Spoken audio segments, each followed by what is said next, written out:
Hello दोस्तों, एक बार फिर से आप सभी का स्वागत है एजुकेशन बाइट पर। आज मैं आपकी शिक्षण अधिगम की जो रैपिड फायर सीरीज़ है उसका सेकेंड पार्ट लेकर के आई हूँ। ये जो आपके पेपर है 50 नंबर वाले, बहुत बड़े पेपर हैं, आप सभी को पता है, सिलेबस ज़्यादा है इनका। ये एक क्लास में हो पाना मेरे लिए पॉसिबल नहीं है, मैं इसको एक क्लास में कंप्लीट नहीं करा पाऊँगी, इसीलिए मैंने इसको 2 पार्ट में डिवाइड किया था। कल आपका मैंने पार्ट फर्स्ट करा दिया था, आज सेकेंड पार्ट कराने जा रही हूँ। ठीक है, कल जो कराई थी क्लास उसमें आपको शिक्षण सूत्र, शिक्षण सिद्धांत तक करवा दिया था। आज उसके आगे के टॉपिक पढ़ेंगे। एक चीज़ और बता दें, आपसे कभी संख्या नहीं पूछी जाएगी कि शिक्षण सूत्र कितने हैं, शिक्षण प्रविधियाँ कितनी हैं या शिक्षण के सिद्धांत कितने हैं। इनकी कभी संख्या लिखने को नहीं आती, बस जो इम्पॉर्टेंट है आपके उनमें उनका एक्सप्लेन करने के लिए आता है कि जैसे आपका ज्ञात से अज्ञात शिक्षण सूत्र क्या कहता है, या फिर आपको बोल दिया जाएगा कि किन्हीं 2 शिक्षण सूत्रों को लिखिएगा, तो आपको वहाँ पर उनके नाम लिखनी है। कोई संख्या इनकी डेफिनेट नहीं है, कोई संख्या इनकी नहीं लिखनी है। ठीक है, आगे बढ़ते हैं। आप आज का जो आपका टॉपिक रहेगा वो फर्स्ट टॉपिक है शिक्षण प्रविधियाँ। तो शिक्षण प्रविधियाँ क्या होती हैं इसको देखिएगा। ये होती है टेक्निक्स ऑफ टीचिंग। ये इनका मतलब है कि जब शिक्षक पढ़ाने जाता है तो अपने कार्य को, अपने शिक्षण को प्रभावशाली बनाने के लिए कुछ ऐसी रचना बनाता है, कुछ ऐसी चीज़ें करता है, वही कहलाती हैं शिक्षण प्रविधियाँ। यानी कि शिक्षण प्रविधियों से अभिप्राय एक ऐसी व्यूह रचना से है जिससे शिक्षकों के द्वारा अपने शिक्षण में एक निश्चित उद्देश्य की पूर्ति हेतु काम में लाया जाता है। एक ऐसा व्यू बनाना कि हमें ये पढ़ाना है, ये ऐसे ऐसे करके, वही होती हैं शिक्षण प्रविधियाँ। तो इसमें आ जाएगा विनिंग की डेफिनेशन है। विनिंग के अनुसार शिक्षण प्रविधि शिक्षण प्रक्रिया को गतिशील बनाने का कार्य करती हैं।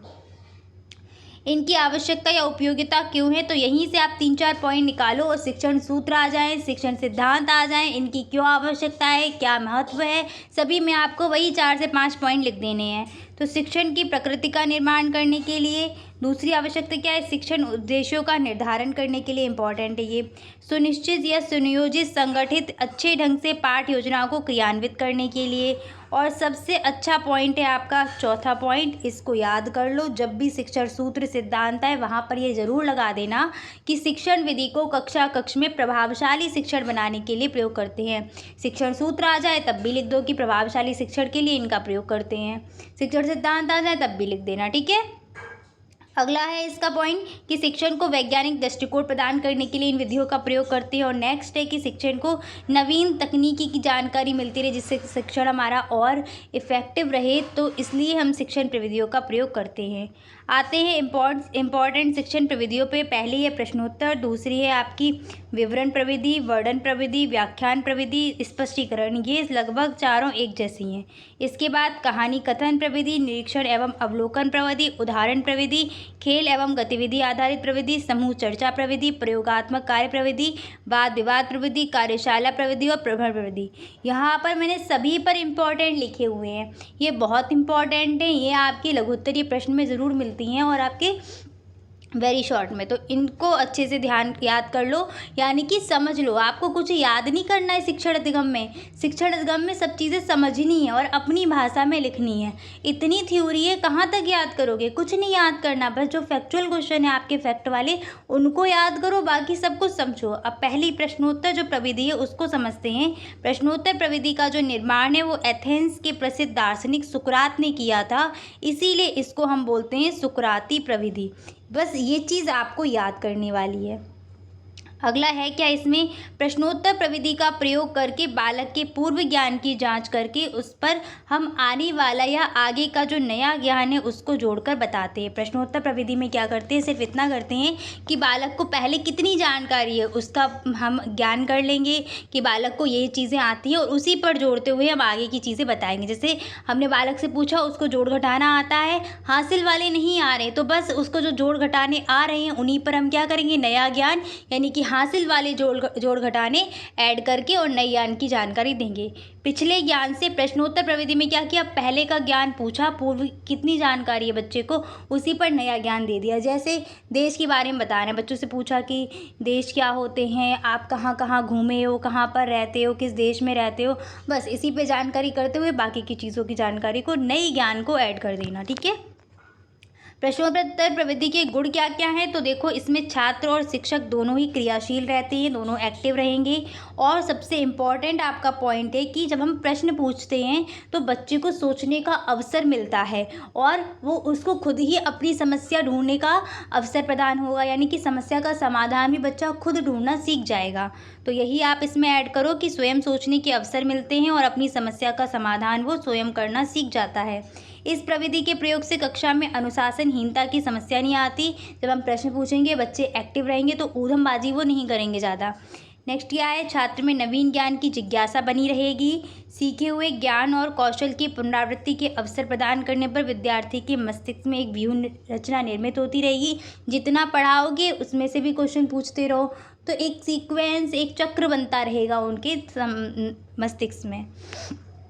अगला है, विद्यार्थियों में रुचि, आदतों, आदर्शों और सृजनात्मकता का विकास करने में ये सहायता करती है। ठीक है, नेक्स्ट बढ़ते प्रश्नोत्तर प्रविधि के दोष क्या हैं, तो इसका जो मेन दोष है वो यही है कि ये उच्च कक्षा के लिए उपयोगी नहीं है। और दूसरी बात कि देखो सभी अध्यापक एक जैसे नहीं होते हैं और सभी अध्यापक एक जैसे प्रश्नों का निर्माण भी नहीं कर पाएंगे। तो सबसे ज़रूरी है कि अध्यापक अच्छे प्रश्नों का निर्माण करें। तो हर किसी के पास ये योग्यता नहीं होती कि वे अच्छे प्रश्नों का निर्माण कर सकें। तो दूसरा दोष यही है इसका कि सभी अध्यापक अच्छे प्रश्नों का निर्माण नहीं कर सकते, जिससे क्या है जो शिक्षण है वो उतना प्रभावशाली नहीं रहेगा। अच्छे प्रश्नों की विशेषता व उसका रूप, तो जो प्रश्न है ये इम्पॉर्टेंट प्रश्न है, पूछा गया है 2 बार। प्रश्न हमेशा शिक्षण स्तर के अनुकूल होने चाहिए, बच्चा किस क्लास का है क्वेश्चन वैसे ही होने चाहिए। प्रश्नों की रचना बालक की व्यवहारिक भाषा के अनुसार होनी चाहिए, जो वहाँ की लैंग्वेज है उसमें, ताकि बच्चे को समझ में आए। अब तो कर भी दिया है बच्चों को मातृभाषा में शिक्षा देना। ठीक है, प्रारंभिक स्तर पर बच्चों को मातृभाषा में शिक्षा देना, तो वहीं की जो भाषा रहे प्रश्नों की वो व्यवहारिक भाषा रहनी चाहिए। प्रश्न क्या हो, स्पष्ट हो और संक्षिप्त हो।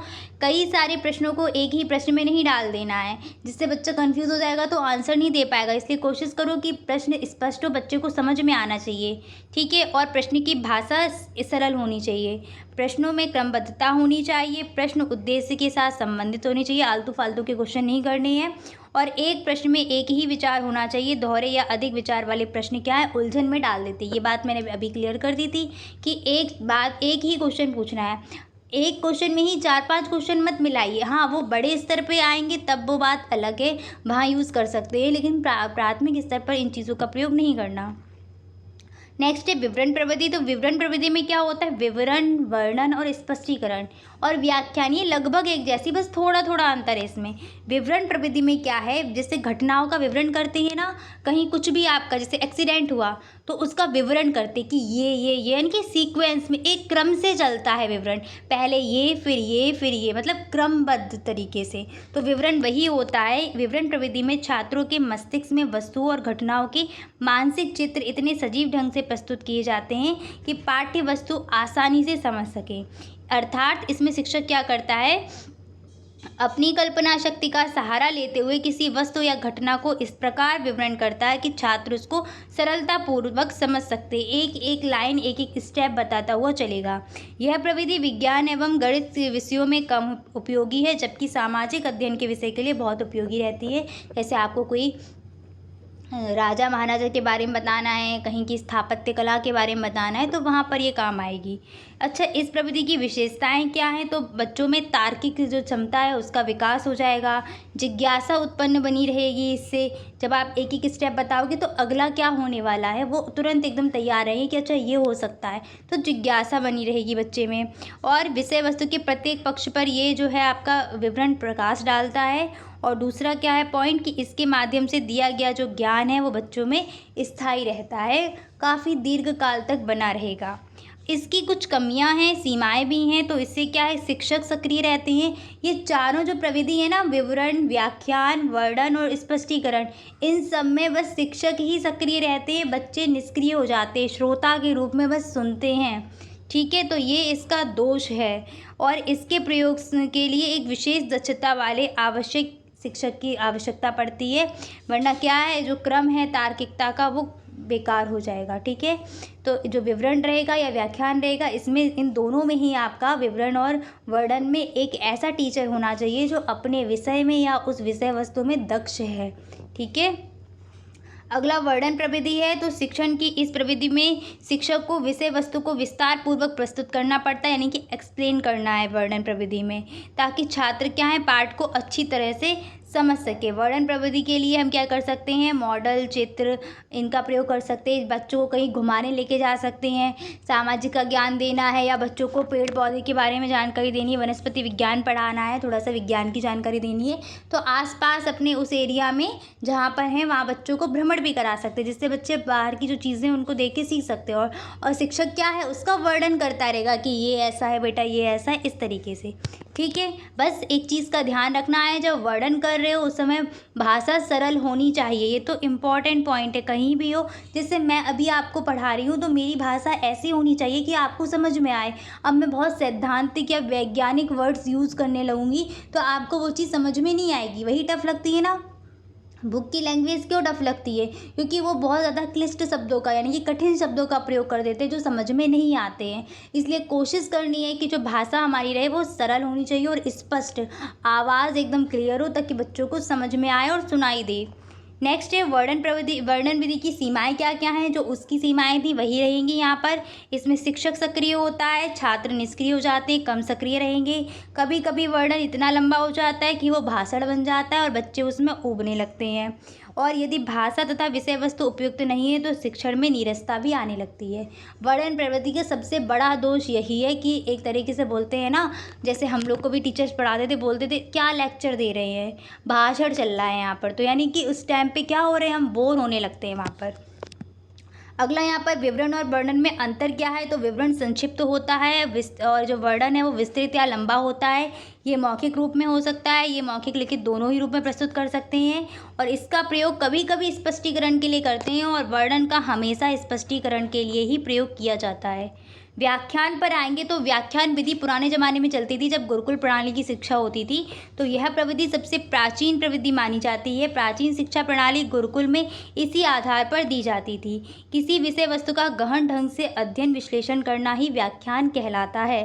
पहले होता था ना, शिक्षक केंद्रित शिक्षा होती थी गुरुकुल में, तो वहाँ पर जो टीचर्स होते थे या गुरु होते थे वो व्याख्यान विधि का प्रयोग करते थे और छात्र वहाँ पर उनकी बात को सुनते थे और उससे ही समझते थे। ठीक है, इस विधि का प्रयोग उच्च स्तर पर हम लोग आज भी करते हैं, व्याख्यान विधि का प्रयोग।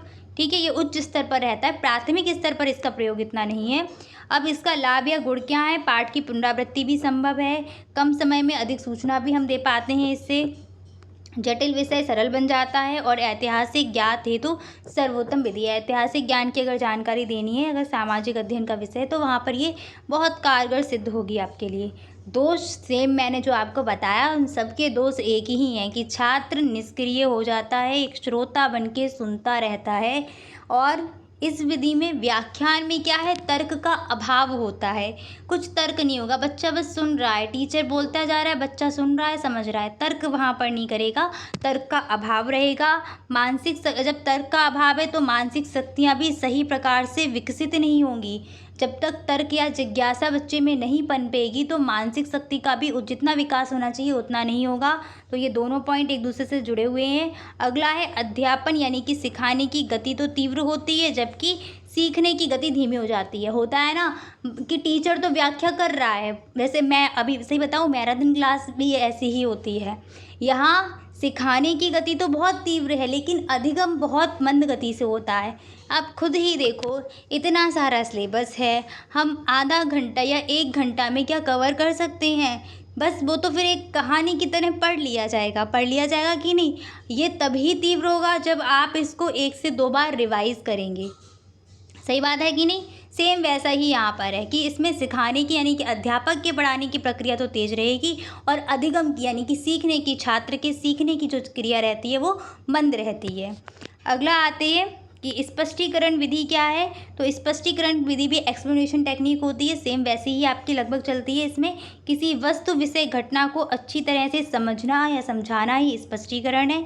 इस विधि को उद्घाटन विधि के नाम से भी जानते हैं।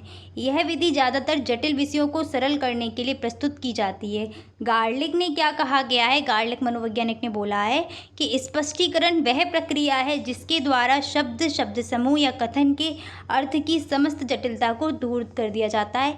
स्पष्टीकरण को ऐसे समझो जैसे कि अगर आप कोई बुक पढ़ रहे हैं तो बुक में चीज़ें आ रही हैं, अगर वही बुक मैं अगर आपको पढ़ के बताऊँ या मैं कोई टीचर वहाँ पर बता रहा है वही बुक, जैसे होता भी है क्लास में, बच्चों को खड़ा कर देते हैं या एक पैराग्राफ 2 पैराग्राफ पढ़वा रहे हैं। अब टीचर क्या करता है, टीचर उसको स्पष्ट करता जाता है, जहाँ-जहाँ पर जो-जो कठिन-कठिन शब्द आ रहे हैं उनकी मीनिंग बताता जाता है, यानी कि वो स्पष्टीकरण कर रहा है वहाँ पर, ठीक है। जो जटिल विषय हो या जटिल विषय वस्तु, जटिल कोई शब्द आएगा तो उसको स्पष्टीकरण देना वो इसमें आ जाएगा।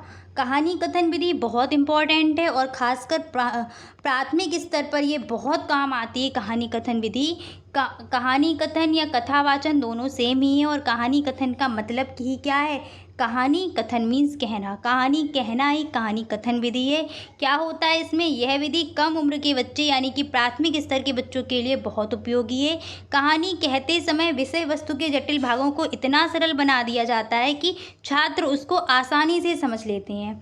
कहानी कथन प्रविधि छात्र की जिज्ञासा बढ़ाने व आत्मविश्वास बढ़ाने में सहायता प्रदान करती है। बच्चों प्राथमिक स्तर पर क्या है, छोटे बच्चों को चीज़ें, बहुत सी चीज़ें क्या है कहानी के माध्यम से ही सिखाई जाती हैं और उस वक्त वो क्या है सीखते भी, कहानी हो गई, कविता पठन हो गया, इनसे बच्चे बहुत जल्दी सीखते हैं, ठीक है। चलिए आगे बढ़ते हैं। और हाँ, इसमें एक चीज़ ध्यान रखना कि जिज्ञासा जो है, कल्पना शक्ति है, वो कहानी से ही विकसित होती है। इसका उद्देश्य और गुण क्या है, तो बच्चों में मौखिक अभिव्यक्ति का विकास होगा, सृजनात्मक क्षमता का विकास होगा, कल्पना व स्मरण शक्ति विकसित होगी और नैतिक मूल्यों का विकास होगा, साथ साथ जिज्ञासा भी बढ़ेगी। ये सारे पॉइंट्स आपको ऊपर से क्लियर हो गए होंगे। देखो, कहानी सुनाएंगे तो बच्चा सुन के उसको बोलने का प्रयास करेगा, मौखिक अभिव्यक्ति विकसित हो जाएगी, सृजन क्षमता, एक कहानी सुनाई दूसरी वो खुद से ही बच्चे करते भी हैं। और बच्चों को छोड़ो, आप सभी भी तो बच्चे ही थे ना कभी किया है ना, मतलब ख्यालों में खोए। ख्यालों में खोए क्या है, वहाँ पर हम कहानी कुछ ना कुछ गढ़ते रहते हैं, यानी कि सृजनात्मकता की क्षमता सभी के अंदर होती है। सृजनात्मकता, ये मत सोचो कि हम में नहीं है या हम में ऐसा कुछ नहीं है। क्रिएटिविटी एक ऐसी चीज़ है जो हर किसी व्यक्ति के अंदर होती है।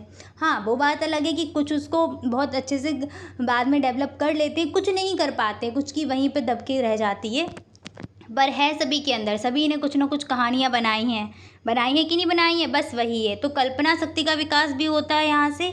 और नैतिक मूल्यों का विकास क्यों होता है, जैसे बचपन में जो कहानियाँ सुनते थे दादी नानी से, बाद में वो एक चीज़ बताती थी कि इस कहानी से हमें ये सीख मिलती है। जैसे श्रवण कुमार की कहानी सुनी होगी, राम जी की कहानियाँ सुनाई होंगी बचपन में, ध्रुव की सुनी होंगी, प्रहलाद की सुनी होंगी, इससे हमें ये सीख मिली, ठीक है। ऐसे ही और भी है, मगरमच्छ और बंदर की स्टोरी सुनी होगी, ठीक है। तो इससे क्या है, नैतिक मूल्यों का विकास भी होता रहता है और साथ साथ जिज्ञासा भी बढ़ती रहती है। अगला है आपका निरीक्षण व अवलोकन प्रवृत्ति। तो ये क्या है, निरीक्षण का मतलब क्या है, ऑब्जर्वेशन, यानी कि छात्र को हम एक ऐसी परिस्थिति में लाकर खड़ा कर दें कि वो खुद उन चीज़ों को देखकर, उसका निरीक्षण करके, उसका ऑब्जर्वेशन करके खुद वो सीखता रहे। वो आ जाती है निरीक्षण या अवलोकन प्रवृत्ति में। तो इसमें क्या होता है, किसी वस्तु, स्थान, घटना, कार्य या व्यक्ति के व्यवहार को ध्यानपूर्वक देखना और उसका अवलोकन करना ही आपका क्या कहलाता है, निरीक्षण या अवलोकन कहलाएगा। उसको देखो और वहाँ से कुछ ना कुछ जानकारी निकालो, वही अवलोकन होता है। यानी कि बोल सकते हैं एक सिंपल सी भाषा में, देखी हुई वस्तु, घटना को हम क्या कह सकते हैं, कभी भी भूलेंगे नहीं। अपने सामने कोई चीज़ हो रही है, कुछ भी चीज़ें हो रही हैं, उसको क्या है, वहीं से हम सीखेंगे। और जब हमने देख के सीखा या खुद करके सीखा तो वो चीज़ हमारे लिए हमेशा के लिए स्थायी बन जाती है। आपने भी कभी कभार कुछ ना कुछ पहली बार कुछ काम किए होंगे। आपने बाल विकास में सब आपका जो सिद्धांत है उसका थॉर्नडाइक ने जो दिए हैं करके सीखने का क्रिया, आपका जो प्रयास व भूल का सिद्धांत है, वो सिद्धांत क्या कहता है, जब आप प्रयास करते हो, पहली बार में चीज़ गलत होगी, दोबारा करोगे, भूल जाओगे ना उसको, फिर क्रिया करोगे, बार बार जब करते रहोगे, तो प्रयास व त्रुटि का सिद्धांत यही कहता है कि पहली बार जो गलती होगी उसको छोड़ के दोबारा करोगे, तो वहाँ पर जो त्रुटि हो रही उसको छोड़ोगे, फिर एक टाइम ऐसा आएगा कि इतनी बार प्रयास हो जाएगा कि आप सही मार्ग तक या सही चीज़ तक पहुँच ही जाओगे। कहता है ना, सेम वही यहाँ पर है आपका, ठीक है। जो भी चीज़ें करके सीखेंगे या देख के सीखेंगे, अवलोकन करेंगे, जिसका देखेंगे आसपास, तो वो चीज़ें हमेशा के लिए हो जाती हैं, कभी भूलते नहीं हैं उनको, ठीक है। अब यहाँ पर आते हैं वापस से, इसका प्रभाव मस्तिष्क पर हमेशा बना रहता है, स्थायी होता है, ये तो सब हैं, आप नोट कर लेंगे खुद ही। समझना परखना ही इसका मूल आधार है। इस प्रविधि से तात्पर्य है कि यदि शिक्षण करते समय छात्र को पाठ्य वस्तु में शामिल वस्तुओं घटनाओं का अवलोकन करने को दिया जाए तो शिक्षण प्रभावशाली रहेगा। इतनी जो यहाँ पर लिखी है कथा भागवत, इसको आप अपनी भाषा में लिख सकते हो कि हम बच्चे को एक ऐसी परिस्थिति दे दें या एक ऐसे कुछ भ्रमण करा दें या कुछ ऐसी घटना या वस्तु दे दें जिसको वो देखेगा, उसका अवलोकन करेगा और वहाँ से ज्ञान प्राप्त करेगा, वही इसमें आ जाता है। और इससे प्राप्त ज्ञान स्थायी रहता है, कभी भूलते नहीं हैं उसे, और वो हमेशा के लिए बना रहेगा। ठीक है, ये सब लिखना है। बाकी आप अगर 30 शब्दों में लिखना है, 50 में लिखना है, फिर तो अपने आप बनाते बनाते लिखते जाएंगे। अब आते हैं उदाहरण प्रविधि पर। तो उदाहरण प्रविधि में क्या है? उदाहरण प्रविधि में उदाहरणों का प्रयोग छात्रों की विचार शक्ति व कल्पना को जागृत करने, मानसिक विकास में वृद्धि हेतु किया जाता है। अच्छा, एग्जाम्पल हमें इसमें भी सहायक होते हैं जब कभी हम व्याख्यान कर रहे हैं, वर्णन कर रहे हैं और चीज़ें हम क्लियर नहीं कर पाते। जैसे कोई सिद्धांत या नियम आ गया, हम उसको समझा रहे हैं, ठीक है। अब सिद्धांत और नियमों में भाषा क्या होती है? सीधी सी बात है, कठिन होती है ना। अगर हम बोलेंगे तो वो समझ में नहीं आएगी, चाहे उसको 4 बार पढ़ें फिर भी समझ में नहीं आएगी। तब हम क्या करते हैं? एग्जाम्पल्स का प्रयोग करते हैं ताकि वो भाषा क्या रहे या जो सिद्धांत रहे वो आसानी से समझ में आ जाए। वही है यहाँ पर। उदाहरण पाठ्य वस्तु को रोचक व स्पष्ट करने में सहायक हैं। उदाहरण के प्रकार शाब्दिक हो गया, दृश्यात्मक हो गया। कहने का मतलब है या तो कुछ एग्जाम्पल आप बोल के दिखा दो, नहीं तो चित्र दिखा सकते हैं, मॉडल दिखा सकते हैं, कोई ग्राफ दिखा सकते हैं, ठीक है। या फिर कुछ भी आप कोई भी जानकारी उनको देनी चाह रहे हैं, कोई चित्र वगैरह बना दिया श्याम पट्ट पर, तो वो सब एग्जाम्पल हो जाएंगे। आगे है आपकी खेल प्रविधि, बहुत इंपॉर्टेंट है, बच्चा इसमें बहुत सक्रिय रहता है खेल प्रविधि में। इस विधि के अंतर्गत खेल के माध्यम से बच्चों को शिक्षा देने की व्यवस्था की जाती है। खेल विधि के जन्मदाता हैं आपके फ्रॉवेल को माना जाता है, लेकिन आधुनिक युग में जो हेनरी कॉल्डवेल हैं इनको माना जाने लगा है, ठीक है। अगर ये आपका MCQ में आता है तो आपको ऑप्शन के अनुसार लगाना होगा, क्या पूछा जा रहा है प्रश्न में और क्या ऑप्शंस आपको वहाँ दिए गए हैं, तब आप इसका आंसर लगाएंगे। नेक्स्ट इसमें होता क्या है? तो आपके जो बालक स्वाभाविक रूप से खेलने में रुचि लेते हैं, छोटे बच्चे क्या हैं, खेल बहुत खेलते हैं, तो खेल खेल में शिक्षा, तो उनके जीवन में खेल का विशेष महत्व होता है। बालकों को खेल खेल में जो शिक्षा दी जाती है उससे वो उत्साहित होकर सीखते हैं और जो ज्ञान वहाँ से मिलेगा वो क्या रहेगा, स्थायी रहेगा, उनकी रुचि बनी रहेगी और शिक्षण जो है वो प्रभावशाली रहेगा, ठीक है। तो इसमें इतना ही है आपका। अगला क्या है? खेल विधि पर आधारित जो शिक्षण पद्धतियाँ हैं वो इम्पॉर्टेंट हैं, इनको ध्यान रखना। पहली है किंडरगार्टन विधि जो फ्रॉबेल ने दी है, मारिया मांटेसरी ने दी है। डॉल्टन विधि मिस हेलन पार्कहर्स्ट ने दी है। ह्यूरिस्टिक विधि आर्मस्ट्रॉन्ग की है। प्रोजेक्ट विधि किलपैट्रिक की है। अगर आपसे पूछा जाए प्रोजेक्ट विधि या परियोजना विधि की जो मूल अवधारणा है वो जॉन डीवी ने दी थी। क्वेश्चन में जो पूछा जाए आपको आंसर वही लिखना है। प्रोजेक्ट विधि के प्रतिपादक हैं किलपैट्रिक, वेरी शॉर्ट में आता है किलपैट्रिक लिखिएगा। MCQ में आता है तो जो ऑप्शन दिया है, क्वेश्चन में पूछा है कि मूल अवधारणा किसने थी, तब आप जॉन डीवी लगाइएगा, ठीक है। नेक्स्ट है खेल पर आधारित 2 शिक्षण पद्धतियों का उल्लेख करें। तो देखिए इनमें से किसी 2 का उल्लेख कर सकते हैं, चाहे प्रोजेक्ट ले लो चाहे किंडरगार्टन ले लो, कुछ भी। प्रोजेक्ट का यहाँ पर उल्लेख किया है तो यह विधि किलपैट्रिक के द्वारा प्रतिपादित की गई है। इस पद्धति में बालक किसी योजना को व्यक्तिगत या सामूहिक रूप से प्रस्तुत करता है या पूर्ण करता है। प्रोजेक्ट में क्या है, प्रोजेक्ट बच्चों से बनवाते हैं, हम लोगों ने ही प्रोजेक्ट बनाए हैं, आप लोगों ने ही प्रोजेक्ट भी बनाए होंगे कई सारे।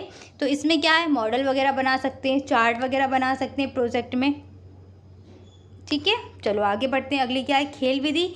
खेल विधि का महत्व क्या क्या है? तो कठिन विषयों को सरल व रुचिकर बनाने में, बालकों के शारीरिक व मानसिक विकास करने में, सर्वांगीण विकास भी कर सकते हो, सामाजिक भावना या सहयोग की भावना का विकास करने के लिए और मानसिक तनाव को दूर करने के लिए। ये ऐसे पॉइंट्स हैं ना, अब इनको जब 4 से 5 बार आपने पढ़ लिया, बार बार वही, मैंने इसीलिए जानबूझ के नोट्स में वही पॉइंट्स लिखे हैं कि कम से कम आपको याद करना पड़े। वही चीज़ आप 5-6 बार सुनोगे, अब ये पॉइंट्स हमेशा के लिए तैयार है। यही मान लो अगर आपका आगे किसी सेमेस्टर में यही टॉपिक्स आए या ऐसे ही कुछ आया कि इसका क्या उद्देश्य है, क्या महत्व है, आप आसानी से लिख सकते हैं। आगे बढ़ते हैं, अगली क्या है, समूह चर्चा प्रविधि। तो किसी विषय पर एक से अधिक लोगों का विचार विमर्श और वार्तालाप करने को समूह चर्चा कहते हैं। इस विधि के अंतर्गत एक समूह बनाकर उसमें विषय वस्तु पर वाद विवाद करके अनेक पक्ष को देखा जा सकता है। ठीक है, एक तरीके से समूह चर्चा है क्या, वाद विवाद। एक ग्रुप बना दिया और उसी में डिस्कस कर रहे हैं, एक समूह में जो चर्चा चल रही है वही समूह चर्चा विधि हो गई। यानी कि इसमें क्या है, समूह में खुलकर अपने विचारों को जो प्रकट करते हैं और दूसरी ओर से उन विचारों को स्पष्ट भी किया जाता है और यहीं से क्या है, हम सीखने लगते हैं। ठीक है, कुछ ऐसे ना ग्रुप बना हुआ है और हम लोग बोलते भी हैं। जैसे आपने अगर किसी टीचर से राय ली हो कि सर बताइए हम कैसे तैयारी करें, कैसे पढ़ाई करें, तो आपसे टीचर ये सलाह देते होंगे कि क्या करिए, ग्रुप में स्टडी करिए। उससे क्या होगा, कुछ क्वेश्चन है जो आप उस ग्रुप में रखोगे, हो सकता है किसी सामने वाले को वो आंसर आ रहा हो तो वहाँ पर वो एक्सप्लेन कर देगा और आप वहाँ से सीख जाएंगे। या किसी और को कोई क्वेश्चन आ रहा है, आपके पास आंसर है, आप वहाँ आंसर देंगे।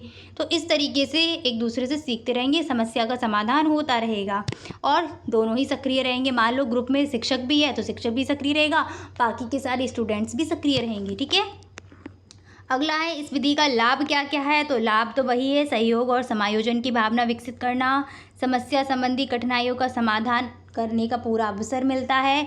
अगला क्या है, प्रकरण विषय वस्तु के विभिन्न पहलुओं की पहचान हो जाती है और समस्या संबंधी दोनों प्रकार के विचार, यानी कि एक पक्षीय और एक विरोधी जो विचार रहते हैं ना, वाद विवाद में होता क्या, तर्क चलता रहता है, एक उसके मतलब पॉजिटिव में खड़ा होगा, एक नेगेटिव में, तो दोनों पक्ष हमें जानने के अवसर मिल जाते हैं। अगली है प्रयोगात्मक प्रविधि। इस प्रविधि के अंतर्गत प्रयोग करके सिखाया जाता है। ये आपकी कहाँ काम आती है, विज्ञान विषय में बहुत यूज़ होती है ये।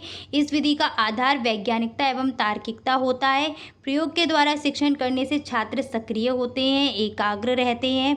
चूँकि वो क्यों एकाग्र रहेंगे, खुद से सीख रहे हैं, स्वयं करके सीखने का अवसर उनको मिलता है, इसलिए वो सक्रिय और एकाग्र रहते हैं और इससे जो अधिगम होता है वो स्थायी रहता है। इसमें बालक की सभी इंद्रियां सक्रिय रहती हैं, इसलिए सीखना सरल व सहज हो जाता है। और यह विधि सबसे ज़्यादा ज़रूरी कहाँ पर है, सबसे ज़्यादा कारगर या प्रयोग इसका किया जाता है विज्ञान शिक्षण में। ठीक है, अगली है वाद विवाद प्रविधि। तो ये आपकी जो समूह चर्चा है वहीं से आपकी आ जाएगी। वहाँ पर एक ग्रुप में चलती है समूह चर्चा और यहाँ वाद विवाद, दो पक्ष बना दिए, उनका वाद विवाद चल रहा है आपस में। ठीक है, तो यह विधि शिक्षण की एक महत्वपूर्ण प्रविधि मानी जाती है। इस विधि में छात्रों को स्वतंत्र रूप से अपने विचार प्रकट करने के अवसर मिलते हैं। जब किसी विषय पर चर्चा करने के लिए दो पक्ष हों, यहाँ पर दो पक्ष ज़रूरी है, वाद विवाद में दो पक्ष मिलेंगे और उनके मत क्या होने चाहिए, अलग अलग होंगे, तो वह आपस में अपने ही विचार रख के एक निष्कर्ष को निकाल लेते, यही क्रिया वाद विवाद कहलाती है। कोई ऐसा टॉपिक है जिस पर किसी के पॉजिटिव हैं चीज़ें, पॉजिटिव थॉट्स हैं, किसी के निगेटिव थॉट्स हैं, तो वो क्या करेंगे, अपने अपने पक्ष रखेंगे कि ऐसा है तो क्यों है, वो वाला कहेगा कि अरे ऐसा नहीं है तो ऐसा क्यों नहीं है, इस तरीके से। और बातें करते हुए, वाद विवाद करते हुए बाद में एक कंक्लूजन तक पहुंच जाते हैं, तो वही है वाद विवाद। इस प्रविधि में छात्र केवल श्रोता नहीं होते बल्कि पूरी की पूरी भागीदारी करते हैं। जैसे समूह चर्चा में छात्र शिक्षक मान लो शिक्षक ने कोई ग्रुप बना दिया, ठीक है, शिक्षक बैठा है, फिर भी वो छात्र सक्रिय रहेंगे उसमें, ग्रुप में सक्रिय सब रहते हैं ना, सेम यहाँ पर वैसा ये वाद विवाद में अगर दो पक्ष बने हैं तो वो दोनों पक्ष में जितने छात्र होंगे सभी के सभी सक्रिय रहेंगे, पूरी की पूरी भागीदारी निभाएंगे। कार्यशाला प्रविधि क्या है, तो कार्यशाला एक निश्चित विषय पर परिचर्चा एवं प्रायोगिक कार्य होता है जिसमें सभी प्रतिभागी अपने ज्ञान, अनुभव और कौशलों के पारस्परिक आदान प्रदान से सीखते हैं। इस प्रविधि में छात्र सक्रिय रूप से कार्य करते हैं व अपने समूह के सदस्यों को अनुभवों को आदान प्रदान करते हैं।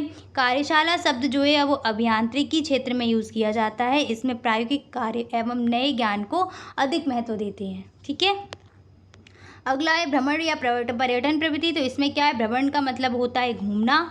इस प्रविधि के अंतर्गत स्थलों और वस्तुओं का जो ज्ञान है वो घूम घूम कर करते हैं, यानी कि भ्रमण करते हुए। जैसे सामाजिक या भूगोल हो गया, इसमें जैसे करते हैं ना, घुमा घुमा के बच्चों को पढ़ाओ, वनस्पति या जीव विज्ञान की जानकारी देनी, भ्रमण कराइए, बच्चा अपने आप देख देख के चीज़ें सीखेगा। ठीक है, यह प्रविधि भूगोल और इतिहास, वनस्पति विज्ञान, जीव विज्ञान आदि विषयों में काफ़ी उपयोगी है। इसमें छात्र को खुले व स्वतंत्र वातावरण में ले जाकर शिक्षा दी जाती है। भ्रमण के बाद सीखी गई बातें व लेखन को भी कराया जाता है, जिससे ज्ञान क्या है, एक स्थायी ज्ञान प्राप्त हो जाता है। पर्यटन की उपयोगिता क्या है? तो छात्र इसमें स्वयं निरीक्षण करके सीखेगा, उसकी जिज्ञासाओं का समाधान हो जाएगा, सहयोग की भावना विकसित होगी और उसको छात्रों को स्थल घटना विस्तृत वस्तु का प्रत्यक्ष ज्ञान प्राप्त हो जाता है। अगला आपका टॉपिक क्या है? नेक्स्ट है शिक्षण की नवीन विधाएं यानी कि उपागम। तो शिक्षण के उपागम क्या है? इम्पॉर्टेंट है। सबसे पहला है बाल केंद्रित शिक्षा। बाल केंद्रित शिक्षण से अभिप्राय एक ऐसी शिक्षण प्रणाली से है जिसमें शिक्षण का केंद्र बिंदु यानी कि मुख्य बिंदु कौन होते हैं? बालक होते हैं। इसमें बालक की रुचियों, प्रवृत्तियों और क्षमताओं को ध्यान में रखा जाता है और उसके अनुसार शिक्षण प्रदान करते हैं। इसका जो मुख्य लक्ष्य है वो मुख्य लक्ष्य क्या है कि बालक को अधिगम में स्वतंत्रता प्रदान करना और वो स्वयं यानी कि खुद से क्रियाओं को कर कर के सीखे। तो हम इसमें किस पर जोर देते हैं? स्व क्रियाओं पर जोर देते हैं। इस शिक्षण में जो शिक्षक है वो केवल एक मार्गदर्शक के रूप में काम करता है तथा बालकों से मित्रवत व्यवहार रखता है। बाल केंद्रित जो शिक्षण पद्धतियाँ इसमें 4 आपकी आ जाएंगी। मांटेसरी हो गई, खेल प्रविधि हो गई, प्रोजेक्ट हो गई, किंडरगार्टन हो गई, जो अभी आपको गतिविधि आधारित शिक्षण में बताई थी सेम वही है यहाँ पर। बाल केंद्रित शिक्षण की विशेषताएं क्या क्या हैं? तो स्वतंत्रता मिलती है बच्चों को, स्वयं क्रिया के अवसर मिलते हैं, दृश्य और सर्वे सामग्री का प्रयोग किया जाता है, आत्मानुशासन पर बल देते हैं, बच्चे खुद ही अनुशासित रहेंगे जब करके सीखेंगे तो, और पाठ्य सहगामी क्रियाओं पर भी बल दिया जाता है। अगला है आपका इसका उद्देश्य क्या है? तो बच्चों का चहुमुखी विकास करना, उनको स्वयं सीखने के लिए प्रेरित करने की जो शक्ति है उसको विकसित करना, आत्मविश्वास जागृत करना, सहयोग की भावना विकसित करना, सेम वही पॉइंट है।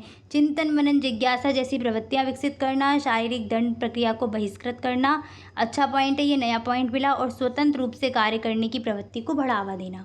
ठीक है, सब वही पॉइंट है, इनको ज़्यादा आपको डिटेल में बताने की मुझे ज़रूरत नहीं पड़ेगी। बाल केंद्रित शिक्षण में शिक्षक की क्या भूमिका है? तो शिक्षक केवल एक मार्गदर्शक या सहयोगी के रूप में काम करता है। बोल सकते हैं कि शिक्षक क्या है? सहयोगी है, सेवक है, मार्गदर्शक के रूप में होता है। वह बालकों का सभी प्रकार से मार्गदर्शन करता है और विभिन्न क्रियाकलापों को करने में सहायता देगा। ठीक है, बस और कुछ नहीं करेगा, बच्चे खुद करके ही सीखेंगे। बाल केंद्रित व शिक्षक केंद्रित शिक्षण में अंतर क्या है? तो बाल केंद्रित शिक्षण में बालक सर्वोपरि होता है, शिक्षक केंद्रित में शिक्षक सर्वोपरि होगा। बालक की स्वतंत्रता व स्वायत्तता को महत्वपूर्ण स्थान दिया जाता है बाल केंद्रित में, जबकि यहाँ पर केवल शिक्षक के निर्देश व निर्णय भी सर्वोपरि होते हैं। ठीक है, यहाँ बालक, सीधी सी बात है, बाल केंद्रित है तो बालक इम्पॉर्टेंट है, वहाँ शिक्षक इम्पॉर्टेंट है। इसमें क्या है? अधिगम में छात्र सक्रिय होकर भागीदार करेंगे, इसमें छात्र निष्क्रिय हो जाते हैं। ज्ञान निर्मित होता है क्योंकि छात्र स्वयं सीखते हैं इसमें, और शिक्षार्थी शिक्षक से ज्ञान प्राप्त करते हैं। इसमें क्या है? शिक्षार्थी ज्ञान खुद बना रहे हैं, खुद सीख रहे हैं, और यहाँ पर ज्ञान शिक्षक से प्राप्त कर रहे हैं। नेक्स्ट क्या है? विस्तृत सामाजिक संदर्भों में सीखता है, अर्थात चारदीवारी के बाहर भी अधिगम कर सकते हैं, जबकि यहाँ पर शिक्षार्थी चारदीवारी के अंदर ही अधिगम करता है। नेक्स्ट है क्रियाविधि आधारित शिक्षण। तो इसमें आ जाएगा आपका क्रिया गतिविधि, जो खेल में आया था सेम वैसी क्रिया करके ज्ञान प्राप्त करना इंपॉर्टेंट है। ये क्रिया से प्राप्त वह कार्य जिससे छात्र किसी उद्देश्य से पूर्ण करता है और उसे पूरा करने में उसका शरीर व मस्तिष्क दोनों क्या रहते हैं? क्रियाशील रहते हैं। गतिविधि के अंतर्गत वे सभी क्रियाएं आती हैं जिनकी सहायता से शिक्षक विषय वस्तु को सरल, रोचक व प्रभावी ढंग से प्रस्तुत करता है। जैसे क्या हो गया? पशु पक्षी का नाम लेकर आगे पीछे कूदना, ठीक है, नाटक या वर्ग पहेली का प्रयोग करना, पहेली पूछना, लेखन कार्य कराना, पीटी कराना, कदम ताल कराना, ये सब इसी में आ जाएंगी। यानी कि क्रिया गतिविधि आधारित शिक्षण का मतलब क्या है? शॉर्ट भाषा में अगर हम बोलें, क्रिया करके सीखना, स्वयं कार्य करके सीखना। ठीक है, अगला क्या है? इसकी उपयोगिता क्या है? तो गतिविधि द्वारा बालकों में अनेक दक्षताएं विकसित कर सकते हैं। खेल खेल में शिक्षण के द्वारा सिखाना है, बालकों को सक्रियता के अवसर देना है, यहाँ पर शिक्षण को सरल व रोचक बनाना, कक्षा को सुचारू रूप से चलाने में सहायक है, बच्चों की रुचियों, मनोवृत्तियों एवं स्तर को समझाते हुए शिक्षण करना, ये इसके अंतर्गत आ जाएगा। अगला है रुचिपूर्ण एवं आनंददायी शिक्षण। तो इसमें क्या होता है? रुचिपूर्ण एक ऐसा उपागम है जिसमें बालक में रुचि व जिज्ञासा उत्पन्न की जाती है और उसके बाद शिक्षण होता है, जिससे क्या है, या हम ये बोल सकते हैं कि बच्चे में रुचि उत्पन्न कर दो और वो खुद से करके फिर सीखने लगेगा। ठीक है, तो रुचिपूर्ण आनंददायी शिक्षण में क्या है कि बच्चे में रुचि उत्पन्न कर दो और वो स्वयं सीखने के लिए उसको प्रेरित हो जाएगा। यह एक ऐसी प्रक्रिया है जिसमें बालक का वातावरण रुचिपूर्ण व आनंददायी बनाकर छात्रों को सीखने के लिए प्रेरित करते हैं। जैसे विषय के अनुसार चार्ट ले आए, मॉडल ले आए, कोई प्रोजेक्ट पर चीज़ दिखा दी, चित्र बना दिया। ये सब चीज़ें क्या है, बच्चे फिर रुचि लेते हैं कि अच्छा ये ऐसा है, जिज्ञासा उत्पन्न होने लगती है और वो उसको वहाँ से सीखने के लिए प्रेरित हो जाते हैं। रुचिपूर्ण शिक्षण अधिगम की क्रियाविधि क्या क्या है, तो इसमें कहानी चित्रण करना, नाटक आ जाएगा, खेल आ सकता है, भ्रमण आ जाएगा, वार्तालाप, गीत या कविता का पठन या पहेलियाँ वगैरह, वर्ग पहेली हो गई, ये सभी चीज़ें आ जाएंगी। रुचिपूर्ण शिक्षण के उद्देश्य क्या है, तो वही है आपका बच्चों में रुचि उत्पन्न करके उनकी सहभागिता को सुनिश्चित करना, सहयोग की भावना उत्पन्न करना, बच्चों का नामांकन, ठहराव और शिक्षा के लिए उनको प्रेरित करना या उनका जो ठहराव है वो विद्यालय में सुनिश्चित करना। ऐसा भी ना हो कि बच्चा बोर होने लगे और फिर वहाँ से भाग जाए। इसलिए क्या हो, बच्चा विद्यालय में बना रहे, ये भी हमारे लिए आवश्यक है। विद्यालय का वातावरण सरल व आकर्षक बनाना और विद्यालयी हिरास व अवरोध को रोकना, ये रुचिपूर्ण जो आपका है शिक्षण, ये यहाँ पर काम करता है। सहभागी शिक्षण में क्या है, तो सहभागी यानी कि सहभागी छात्र की सहभागिता रहने से, ठीक है। सहभागी शिक्षण का सामान्य अर्थ है शिक्षक व शिक्षार्थी की सहभागिता। शिक्षण प्रक्रिया में शिक्षार्थी भी उतना ही महत्वपूर्ण है जितना कि शिक्षक। कक्षा में जैसे शिक्षक प्रश्न पूछता है तो छात्र उत्तर देता है, शिक्षक निर्देश देता है तो छात्र या विद्यार्थी उसका पालन करते हैं, ये सहभागी शिक्षण में आ जाएगा। उद्देश्य क्या है, तो चिंतन मनन तर्क जैसी जिज्ञासा जो शक्तियाँ हैं इनको विकसित करना या इन प्रवृत्तियों का विकास करना, शिक्षक व छात्र दोनों को क्रियाशील बनाए रखना, सहयोग व सहकारिता की भावना विकसित करना और छात्रों की आवश्यकता के अनुसार कक्षा अभ्यास का निर्धारण करना। ठीक है, दक्षता आधारित शिक्षण इम्पॉर्टेंट है, पूछा गया है, याद रखना। दक्षता आधारित शिक्षण क्या है कि बालकों को ज्ञान प्राप्ति के साथ साथ समाज में विशिष्ट स्थान बनाए रखने के लिए किसी एक क्षेत्र में विशिष्ट दक्षता प्राप्त करवा देना, यही दक्षता आधारित शिक्षण है। जैसे चित्रकला हो गई, संगीत हो गई, नृत्य, टंकण, बागवानी, डिज़ाइनिंग, कंप्यूटर, किसी एक में उसको दक्ष कर दो। ठीक है, आपने देखा भी है आजकल तो छोटे बच्चों के स्कूल में हर चीज़ कराई जाती है, मतलब सेकेंड थर्ड क्लास का बच्चा भी होगा ना, उसके में भी संगीत भी चल रहा है, कला वगैरह तो वैसे ही थी। ठीक है, कंप्यूटर वगैरह सब कुछ आजकल आ गया है। क्यों कि जिससे बच्चा क्या है धीरे धीरे उसमें दक्ष होता रहे। ठीक है, दक्षता आधारित शिक्षण से तात्पर्य दक्ष अध्यापकों के द्वारा ऐसा शिक्षण जो छात्रों को ज्ञान प्राप्ति में दक्ष बना सके। दक्ष का मतलब है एक स्किल टीचर होना चाहिए जो खुद उस विषय में या उस विषय वस्तु में पारंगत हो। क्लियर, अर्थात क्या है, छात्रों में किसी न किसी दक्षता का विकास करे जिससे वह उस ज्ञान का भविष्य में प्रयोग कर सके। ठीक है, आगे कोई व्यवसाय करना है, कुछ और चीज़ें करनी है, तो वहाँ पर जो पहले जिस चीज़ में वो दक्ष हुआ है उस ज्ञान को वो आगे फ्यूचर में अपने काम कर सके, वो इसमें आ जाता है। दक्षता आधारित शिक्षण के सोपान क्या क्या हैं, तो पूर्व तैयार यानी कि उद्देश्य निर्धारण और सहायक सामग्रियाँ, विषय वस्तु का प्रस्तुतिकरण, नियम, अभ्यास, अभ्यास काल में सुधार और प्रयोग। इसका उद्देश्य क्या है, तो पहला उद्देश्य यही है कि छात्रों को दक्ष बनाना, प्रतिस्पर्धा की भावना विकसित करना, सहयोग की भावना विकसित करना और ज्ञान को स्थायित्व प्रदान करना। स्थायित्व नहीं होगा तो जो उसने अभी सीखा है बाद में भूल जाएगा, फ्यूचर में उसका प्रयोग नहीं कर पाएगा। इसलिए हमारा काम ये भी है कि बच्चे को जो भी चीज़ आ रही है वो स्थायी होती जाए। ठीक है, निदानात्मक परीक्षण बहुत इंपॉर्टेंट है आपका ये, और उपचारात्मक ये डबल इम्पॉर्टेंट। निदानात्मक परीक्षण में क्या करते हैं, निदानात्मक परीक्षण के द्वारा छात्रों की कमजोरी और कठिनाइयों का पता लगाते हैं कि ये नहीं सीख पा रहा है तो क्यों नहीं सीख पा रहा है, ये हमें सब कारण पता करने हैं निदानात्मक में। ठीक है, निदानात्मक परीक्षण ही उपचारात्मक शिक्षण का मुख्य आधार है। निदानात्मक में हमने सारी कठिनाइयाँ पता कर ली कि जैसे बच्चे के घर में कुछ परेशानी है, ठीक है, या बच्चे का शारीरिक स्वास्थ्य ठीक नहीं है, उसकी तबीयत ठीक नहीं है इसलिए वो नहीं सीख पा रहा, कारण पता कर लिया। अब हम उपचारात्मक शिक्षण पर जाएंगे और उस उपचारात्मक शिक्षण में क्या करेंगे, जो उसकी कठिनाई है उसको दूर करने का प्रयास करेंगे कि वो बीमार है इसलिए नहीं सीख पा रहा, इसका मतलब क्या है, उसका ट्रीटमेंट कराया जाए, इलाज कराया जाए, वो सीखने लगेगा। घर में कुछ समस्या चल रही है तो उसके अभिभावकों से मिलो और वहाँ पर उस चीज़ को क्लियर करके तब उसका शिक्षण क्या है, वो उपचार हो जाएगा वहाँ पर। तो उपचारात्मक शिक्षण का अभिप्राय उस शिक्षण से है जिसका प्रयोग छात्रों की कमियों या कठिनाइयों को दूर करने के लिए किया जाता है। इसमें हम दूर करते हैं और निदानात्मक परीक्षण में हम पता लगाते हैं जो कठिनाइयाँ हैं उनका। उपचारात्मक शिक्षण का मुख्य आधार निदानात्मक परीक्षण ही है। निदानात्मक परीक्षण में अधिगम संबंधी कठिनाइयों, कमजोरियों, अक्षमता के कारणों का पता लगाया जाता है और उपचारात्मक शिक्षण में उचित व्यवस्था करके इन सभी को दूर कर दिया जाता है। अर्थात हम कह सकते हैं जैसा निदान होता है वैसा ही उपचार होता है। ठीक है, जब रोग का पता लग गया कि रोग ये है और तो दवाई फिर वैसी ही मिलेगी ना। सेम वैसे ही बच्चे की कठिनाई का पता लग गया कि वो किस कारण से नहीं पढ़ पा रहा है, किस कारण से वो सीखने में रुचि नहीं ले रहा है, तो फिर हम उपचार वैसा ही करेंगे ना, उस चीज़ का निदान, वो उस चीज़ को ख़त्म करने का प्रयास वैसे ही करेंगे, तो वही आपका उपचारात्मक में आ जाएगा। उपचारात्मक शिक्षण के उद्देश्य क्या क्या हैं? तो पहला उद्देश्य बालक की क्षमताओं को उचित दिशा में मोड़ने में, विद्यार्थियों में शिक्षण के प्रति रुचि उत्पन्न करने में, विद्यार्थियों की दोषपूर्ण आदतों को समाप्त करके उनको एक आदर्श व उत्तम स्वरूप देने में, उनकी कठिनाइयों को दूर करने में और भविष्य में क्या हो वही कठिनाई दोबारा ना आए ऐसा भी प्रयास करना है, और उनमें आत्मविश्वास का जन्म करने में या आत्मविश्वास को जागृत करने में। अगला है उपचारात्मक शिक्षण की विधियाँ क्या क्या हैं? तो इसमें आप देख सकते हैं ये कुछ नहीं है, ये हेडिंग यहाँ गलत है। अगला है आपका पॉइंट, मंदबुद्धि छात्रों के लिए उपचारात्मक शिक्षण किस प्रकार से दिया जाना चाहिए?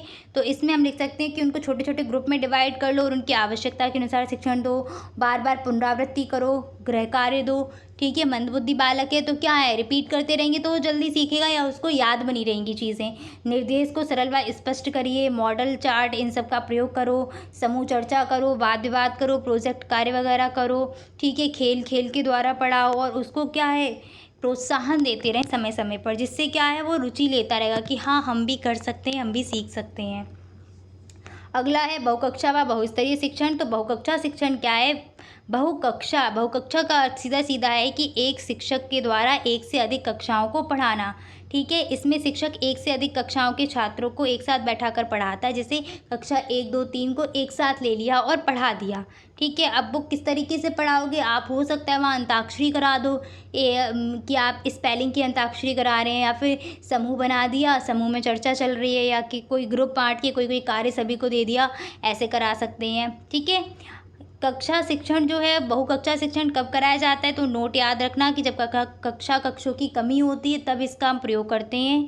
अब आते हैं बहुस्तरीय शिक्षण पर। तो ये बहुस्तरीय शिक्षण क्या है? इसका मतलब है अलग अलग स्तर के बच्चों को पढ़ाना। अलग अलग स्तर के बच्चे एक कक्षा में भी होते हैं, जैसे क्लास 1 में क्या हमने ले लिया और क्लास 1 के बच्चों को पढ़ा रहे हैं, तो उसमें कोई मंदबुद्धि का बालक होगा, कोई बहुत ही प्रतिभाशाली होगा, सबको एक साथ पढ़ाना वो बहुस्तरीय में आ जाएगा। तो बहुस्तरीय शिक्षण को मानसिक स्तरीय शिक्षण भी कहते हैं। एक ही कक्षा में अलग अलग तरीके के अलग अलग गति से सीखने वाले बालक होते हैं। जब एक शिक्षक एक ही समय में कक्षा के प्रत्येक बालक को उस स्तर के आधार पर समूह में शिक्षण कार्य कराता है तो वो कहलाता है बहुस्तरीय शिक्षण। जैसे किसी कक्षा में गणित विषय में तेज, मध्यम, धीमी गति के सीखने वाले बच्चे होंगे तो उन्हें कठिन, मध्यम, सरल प्रश्नों को देकर हल कराना। बहुस्तरीय बहुकक्षा शिक्षण की उपयोगिता क्या है? तो कक्ष के अभाव होने पर यह कराया जाता है। विद्यालय परिसर में अनुशासन बनाए रखने के लिए गीत, नाटक, लोकगीत, कविता पाठ आदि के बारे में जानकारी, यानी कि साहित्य के बारे में जानकारी देने के लिए बोल सकते हो। बच्चों में रुचि का विकास करने के लिए, समय का उपयोग करने के लिए, कम समय में अधिक ध्यान देने के लिए और सृजनात्मकता का विकास करने के लिए, ये इसके अंतर्गत आ जाएगा। अगली आपकी यूनिट शुरू हो रही, यूनिट 6 सूक्ष्म शिक्षण। और सूक्ष्म शिक्षण बहुत इंपॉर्टेंट यूनिट है आपकी, क्योंकि यहाँ से ज़्यादा क्वेश्चन नहीं पूछा जाता है, सीधे सीधे सूक्ष्म शिक्षण क्या है और सूक्ष्म शिक्षण का जो है प्रयोग किसने किया, सबसे पहले कौन इनके जन्मदाता हैं, कितना इसमें अवधि होती है, सिर्फ इतना ही पूछा जाता है। तो सूक्ष्म जो शब्द है उसका हिंदी में इंग्लिश में होता है शब्द माइक्रो, और आप सभी ने अपने स्कूल में माइक्रो टीचिंग की भी होगी, की है कि नहीं की है। सूक्ष्म शिक्षण का जो अर्थ है वो शब्द आपका इंग्लिश शब्द माइक्रो से बना हुआ है, जिसका अर्थ होता है हिंदी में लघु, अर्थात छोटे स्तर पर, लघु स्तर पर करना। इसका विपरीत होता है मैक्रो। मैक्रो का अर्थ होता है वृहद स्तर पर कोई शिक्षण कार्य करना। ठीक है, कह सकते हैं कि जब हमको कोई बड़े स्तर पर कोई कार्य करना है तो उसको हम सबसे पहले लघु स्तर पर आयोजित करते हैं। इस सूक्ष्म कार्य को या लघु कार्य को हमने क्या नाम दे दिया? सूक्ष्म शिक्षण का नाम दे दिया है। A.W. एलन जो हैं, इन्होंने सूक्ष्म शिक्षण का वो किया था, तो इनको ही सूक्ष्म शिक्षण के जन्मदाता के रूप में माना जाता है। अगला, एलन ने परिभाषा क्या दी है? तो एलन ने परिभाषा दी है कि सूक्ष्म शिक्षण समस्त शिक्षण को की लघु क्रियाओं में बांटना है। समस्त शिक्षण देखो, हमें माइक्रो टीचिंग हम क्यों करते हैं? अगर हमें मैक्रो टीचिंग करनी है तो उससे पहले क्या करें, एक बड़े स्तर पर हमें पढ़ाना है तो सबसे पहले हम क्या करें, उसको एक छोटे स्तर पर पढ़ाएं। इसमें हम क्या करते हैं सूक्ष्म शिक्षण प्रक्रिया में कि कक्षा के ही क्या है, छोटी सी कक्षा को, आपकी खुद की क्लास में भी हुआ होगा तो क्या किया हमने, 6 से 10 मिनट का कोई विषय ले लिया या 7 से 8 मिनट का कोई विषय ले लिया और खुद के ही अपने सहपाठियों को पढ़ाने भी आपका सूक्ष्म शिक्षण आ जाएगा। ठीक है, जिसमें आप कुछ शिक्षण के कोई बिंदु ले सकते हो और 5 से 10 छात्र या फिर अपने ही सहपाठियों को भी पढ़ा सकते हैं, वही सूक्ष्म शिक्षण हो जाता है आपका। सूक्ष्म शिक्षण का उद्देश्य क्या है, तो छात्राध्यापकों को एक एक शिक्षण कौशल में निपुणता प्राप्त हो जाती है, छात्राध्यापकों के आत्मविश्वास में वृद्धि हो जाती है, वृहद शिक्षण में जो भी कठिनाइयाँ आ सकती हैं वो आपको वहाँ फेस करनी पड़ेंगी, जिससे आप वृहद में उन चीज़ों को दूर कर लोगे। ठीक है, छात्राध्यापक को तुरंत वो जो है पृष्ठपोषण प्राप्त होगा, फीडबैक प्राप्त होगा, जिससे वो अपने शिक्षण में होने वाली कमियों को सुधार कर सकें। सूक्ष्म शिक्षण आसान भाषा में बता देती हूँ कि अपने ही सहपाठियों को या एक छोटे स्तर पर किसी को पढ़ाना। ठीक है, 5 से 10 बच्चे हो सकते हैं, 6 से 8 बच्चे हो सकते हैं, या खुद के ही सहपाठी हैं उनको कुछ टाइम या 6 से 10 मिनट या 7 से 8 मिनट आपका पढ़ाना हो जाएगा उसमें। इससे क्या होगा कि जब आप बड़े लेवल पर पढ़ाने जाओगे तो जो जो आपने वहाँ पर कठिनाइयाँ देखी होंगी उनको वहाँ पर सुधार लोगे। सीधी सी बात है ना। तो वही इसके उद्देश्य है कि जो बाद में कठिनाइयाँ आने वाली हैं उनको दूर करना है। आप में भी एक आत्मविश्वास आ जाए कि हाँ, इतनी, जैसे मान लो 20-30 बच्चों की क्लास है, उसको हम पढ़ा सकते हैं। ठीक है, सूक्ष्म शिक्षण का चक्र क्या है, तो इसमें जो आपका चक्र है वो इस तरीके से चलता है। पहले पाठ्य योजना, फिर शिक्षण, फिर प्रतिपुष्टि, फिर पुनः योजना, फिर पुनः शिक्षण और पुनः प्रतिपुष्टि। समय रहता है इसमें 36 मिनट का। ठीक है, चलिए आगे बढ़ते हैं। इसमें अगला क्या है आपका टॉपिक, नेक्स्ट टॉपिक है आपका शिक्षण कौशल। शिक्षण कौशल क्या है, तो शिक्षण कौशल का मतलब है कि शिक्षण कौशल अर्थात शिक्षण के कार्य में कुशलता। इसका अभिप्राय है कि शिक्षक के द्वारा शिक्षण में अपनाए जाने वाले हाव भाव और क्रियाकलाप या व्यावहारिक ऐसे तौर तरीके जिनको शिक्षक प्रयोग करता है वही कहलाते हैं शिक्षण कौशल। एक शिक्षक कक्षा में जाता है और शिक्षण कार्य करता है तो वह इस समय जो भी व्यवहार करता है उस शिक्षक का व्यवहार ही शिक्षण कौशल कहलाता है। तो यहाँ से आप सीधे एक डेफिनेशन निकाल सकते हो कि शिक्षक जो भी व्यवहार करेगा वही सब क्या कहलाएगा, शिक्षण कौशल कहलाएगा। ब्राउन के अनुसार डेफिनेशन क्या है कि शिक्षण कौशल बहुपक्षीय क्रिया प्रक्रिया है जिसमें शिक्षक के द्वारा विभिन्न क्रिया जैसे प्रश्न पूछना, सुनना, छात्रों का उत्तर जानना, प्रतिफल देना, पुनर्बलन देना इत्यादि सभी शामिल किए जा सकते हैं। जैसे आप पढ़ाने गए, क्वेश्चन पूछे, किसी बच्चे ने आंसर दिया तो वहाँ पर उसको पुनर्बलन यानी कि शाबाश, वाह, वेरी गुड, ये सब चीज़ें सब कुछ आ जाएंगी। पढ़ा रहे हो, कभी श्याम पट पर जा रहे हो लिखने के लिए, चलते चलते कभी बच्चों के पास गए, ये सब कुछ चीज़ें किस में आ रही हैं, इसी में आ रही हैं। ठीक है, अब प्रमुख शिक्षण कौशल कौन कौन से हैं, पहला है पाठ प्रस्तावना कौशल, उद्देश्य कथन कौशल, प्रश्न कौशल, व्याख्यान या स्पष्टीकरण कौशल, दृष्टांत कौशल, छात्र सहभागिता कौशल, उद्दीपन परिवर्तन कौशल, पुनर्वलन कौशल, श्याम पट लेखन कौशल और पुनरावृत्ति कौशल। इन सभी में करना क्या है, इन सभी को बहुत अच्छे से समझिए और उसके बाद अगर आपसे पूछा जाए कि पाठ प्रस्तावना कौशल क्या है तो अपनी भाषा में उसका उत्तर लिखने का आप सभी को प्रयास करना है। ठीक है, चलिए शुरू करते हैं। पाठ प्रस्तावना कौशल, तो शिक्षण कार्य का प्रथम जो चरण है वही क्या होता है, प्रस्तावना होता है। प्रस्तावना से आशय विषय वस्तु की सामान्य जानकारी देना है। इस कौशल का प्रयोग सर्वप्रथम शिक्षक पढ़ाए जाने वाले पाठ के बारे में छात्रों को जानकारी के लिए क्या करता है, प्रश्न करता है। जैसे हमको कुछ पढ़ाने जाना है तो हमें बच्चों के बारे में पता भी तो होना चाहिए कि बच्चों को क्या क्या आता है। बस पाठ प्रस्तावना कौशल वही काम करता है। प्रस्तावना कौशल में हम क्या करते हैं, बच्चों के पूर्व ज्ञान की जानकारी लेते हैं और उस पूर्व ज्ञान से ही हम नए ज्ञान को जोड़ देते हैं।